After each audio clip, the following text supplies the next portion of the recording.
दोस्तों, आज की कहानी है कचरे वाला मदन लाल।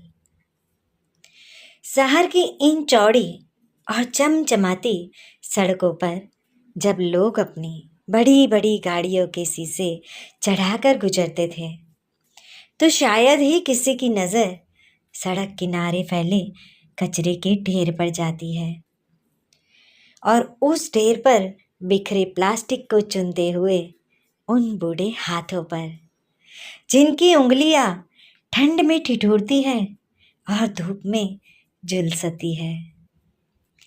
दोस्तों, यह कहानी है मदन लाल की, जो कचरा साफ करते हैं।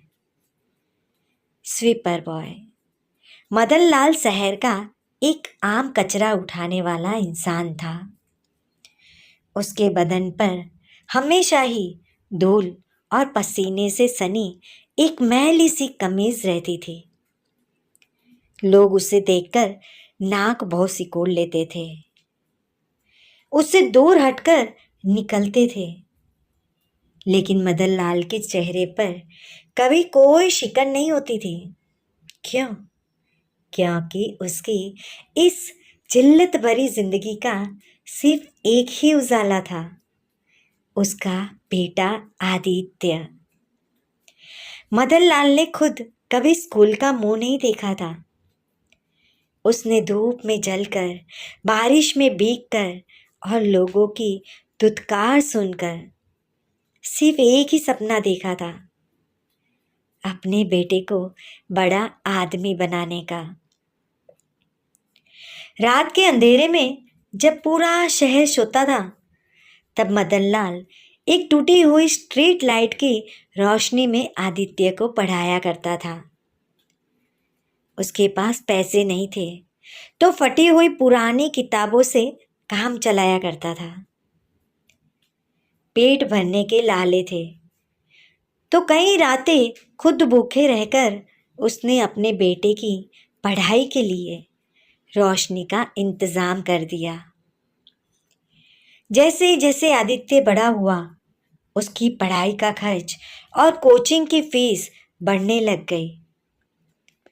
कचरा बिन से मिलने वाले पैसों से घर चलाना ही मुश्किल हो गया था, तो डॉक्टर बनाने की फीस वो कहाँ से आती। इसलिए मदन लाल ने दिन में कचरा उठाने के बाद शाम को शहर के एक बड़े रेस्टोरेंट में जूठे बर्तन धोने और रात को दो दो घरों में जाकर गार्ड की नौकरी करने का फैसला किया। वह दिन रात पागलों की तरह मेहनत करता था। उसके जिस्म का हर एक जोड़ दर्द से टूटता था, पैरों में छाले पड़ चुके थे, लेकिन चेहरे पर मुस्कान रहती थी। उसका बेटा एक दिन बड़ा डॉक्टर बनेगा। मदन लाल के हाथों के वही छाले और खून पसीने की कमाई ही आदित्य की किताबों के पन्ने और उसकी सफलता की सीढ़ी बन गए थे। और आदित्य भी अपने बाबूजी के एक एक बूंद पसीने का कर्ज अच्छी तरह समझता था। उसने दिन रात एक कर दिए और आखिरकार वो दिन आ ही गया जिसका इंतजार कई सालों से था। आदित्य ने अपनी मेहनत और लगन के दम पर मेडिकल की प्रवेश परीक्षा पास कर ली और शहर के सबसे बड़े सरकारी मेडिकल कॉलेज में दाखिला पा लिया। जिस दिन आदित्य का रिजल्ट आया, उस दिन मदन लाल ने अपनी जिंदगी का सबसे भारी कचरे का बोरा उठाया हुआ था, लेकिन आज मदन लाल उसे वह बोरा दुनिया का सबसे हल्का वजन लग रहा था। उसने अपनी ठेले वाली गाड़ी को गले लगा लिया और फूट फूट कर रोया। मदन लाल की आंखों के आंसू खुशी के समुंदर थे। उसका बेटा, कचरा उठाने वाले का बेटा, अब डॉक्टर आदित्य बनने जा रहा था। साल बीतते गए दोस्तों। आदित्य पढ़ाई पूरी करके शहर के एक बहुत बड़े अस्पताल में एक कामयाब डॉक्टर बन चुका था। अब देखिए दोस्तों कि आदित्य डॉक्टर बन गया, उसके बाद क्या हुआ है, इसे सुनकर आपका दिल रो पड़ेगा। डॉक्टर बनते ही आदित्य शहर की एक चकाचौंध भरी और आधुनिक दुनिया में ऐसा खोया कि उसने अपने गांव और अपने गरीब पिता की सूद लेना तक छोड़ दिया था। वह अपनी नई जिंदगी और स्टेटस में इतना व्यस्त हो गया कि उसने महीनों अपने बूढ़े पिता को फोन तक नहीं किया। मदनलाल दिन रात अपने बेटे की राह देखता रहता था, लेकिन आदित्य के पास अपने बाप के लिए 2 पल की फुर्सत तक नहीं थी।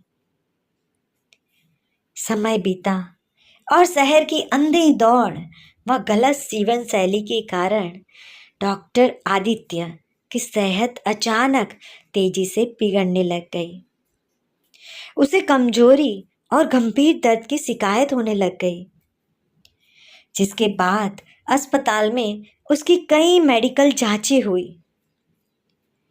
जांच की रिपोर्ट देखकर डॉक्टर आदित्य के पैरों तले जमीन खिसक गई। दोस्तों, माँ बाप का आशीर्वाद न हर कदम पर काम आता है। तो देखिए आगे क्या हुआ।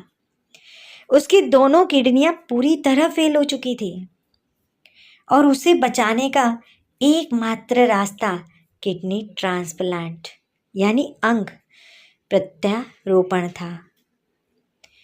मौत के मुहाने पर खड़े आदित्य को अचानक अपने बूढ़े पिता की याद आई। घबराहट और मजबूरी में उसने किसी तरह अपने गांव पैतृक घर संदेश भेजा और अपने पिता मदनलाल को तुरंत शहर अस्पताल में बुलाया। जैसे ही मदनलाल को यह खबर मिली कि उसका बेटा मौत के साए में है और उसकी दोनों किडनियां खराब हो चुकी हैं, तो एक पल की भी देरी किए बिना वह बूढ़ा बाप दौड़ता हुआ शहर अपने बेटे के पास पहुंच गया। देखा दोस्तों, बाप और माँ दोनों का दिल ऐसा ही होता है। बच्चे को एक जरा सी खरोच भी आती है ना, माँ बाप एक पल वहाँ नहीं रुकते, तुरंत अपने बच्चों के पास पहुँचते हैं। अस्पताल के बिस्तर पर लेटे हुए अपने बेटे की हालत देखकर मदनलाल का कलेजा फट पड़ा। उसने डॉक्टर से रोते हुए कहा, साहब, मेरे बेटे की जान बचा लो, मेरी दोनों किडनियां ले लो। मैं जीने के लिए वैसे भी बहुत जी चुका हूँ। मेरा बेटा डॉक्टर है, इसे दुनिया देखनी है।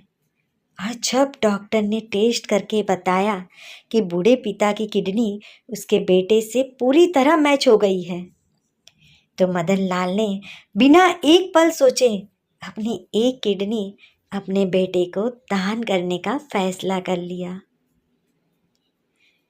ऑपरेशन सफल रहा, आदित्य की जान भी बच गई और उसकी रगों में उसे गरीब और कचरा उठाने वाले पिता का खून और सांसें दौड़ने लगी, जिसे आदित्य बहुत ही चिढ़ता था। उसे बहुत शर्म आती थी मदनलाल जी से। लेकिन जब आदित्य की आंख खुली और उसे पता चला कि उसके पिता ने ही अपनी जान जोखिम में डालकर उसे नया जीवन दिया है, तो उसकी आंखें शर्म से झुक गई। वह अपने बाबूजी के पैरों में गिरकर फूट फूट कर रोने लगा, जिसे कभी उसने अपनी शान के खिलाफ समझकर बुला ही दिया था। पैसा, शोहरत और होद्दा इंसान को बहुत ऊंचे ले जा सकता है, लेकिन जो इंसान अपनी औकात और अपने माता पिता के त्याग और उनके संघर्ष को भूल जाता है, वह दोस्तों असल जिंदगी में सबसे ज़्यादा गरीब होता है। इसीलिए दोस्तों, अपने माता पिता का सम्मान कीजिए, क्योंकि उनके त्याग की बदौलत ही आज आपकी पहचान है। अगर दोस्तों इस कहानी ने आपके दिल को छुआ है और आपकी आंखें इस कहानी से नम हो गई है, तो इस वीडियो को, इस कहानी को लाइक करिए और ऐसे ही दिल को छू लेने वाले वीडियो देखने के लिए हमारी चैनल सिम्मी वॉइस को सब्सक्राइब कीजिए, जिससे हमारी नई वीडियो, नई कहानी की नोटिफिकेशन आप तक पहुंच जाए। हम हर वीडियो दोपहर 2 बजे अपलोड करते हैं, तो हर कहानी को देखने के लिए आप हमारी चैनल में दोपहर 2 बजे ज़रूर आइएगा। नई से नई कहानी, दिल को छू लेने वाली, शिक्षाप्रद, हार्ट टचिंग सभी कहानियाँ देखने मिलेगी। धन्यवाद दोस्तों।